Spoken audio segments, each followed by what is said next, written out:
We're surrounded by energy here, especially in southern Nevada. It's falling out of the sky every day.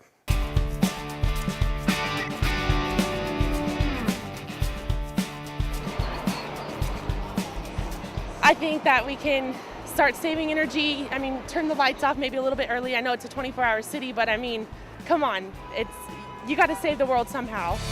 Kind of pointless if we're just spending money on energy for a bunch of blinging lights, right? Like if we could do it off of like some windmills or some solar power because we are in the desert, might be a good idea.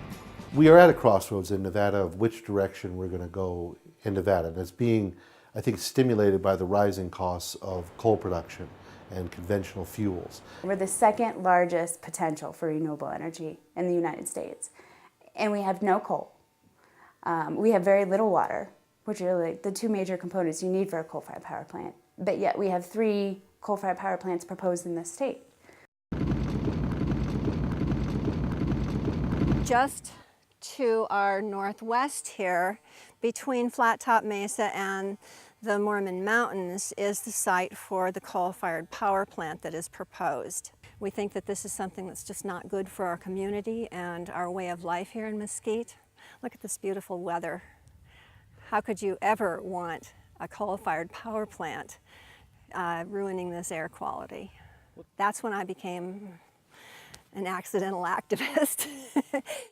I hate the thought of the belching smokestacks and the pollution raining down on us and ruining the air we breathe. When you factor in healthcare costs, coal is never going to be clean and it's never going to be cheap. Nevada really could be the Saudi Arabia for alternative energy. I'm optimistic we could get up to 50–60% of renewable energy in Nevada. So my vision is to create a whole new industry in Nevada that will complement and support the gaming industry, the mining industry, will help stabilize the economy, provide good jobs for our children and grandchildren. What makes us the sort of focal point for the new energy economy is that we don't just have one type of energy that we can go to. Between geothermal in the north, solar in the south, and wind energy opportunities in eastern Nevada, we have a pretty diverse mix. Yet we're still steering towards outdated, archaic, clean coal, which in our opinion there is no such thing as clean coal.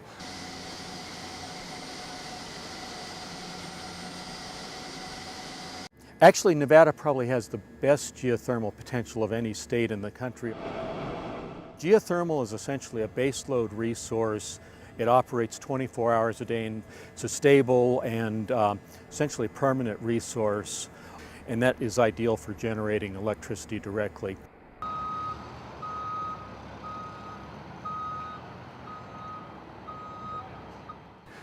The green building movement, I mean, we're talking, it's lightning fast.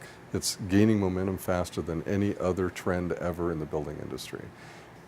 It's not a question of if it can be done, it's a question of why don't we do it. This building uses 35% less energy than a standard office building for just a small increase in cost. With simple energy conservation, you can really eliminate a lot of the need for coal-fired power plants.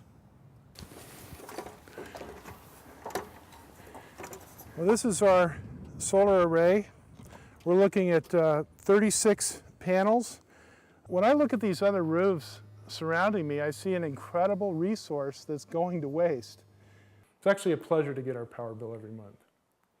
When we combine the energy efficiency with the power of renewables, we've got a winning combination that's carbon neutral, and we can actually start healing the planet.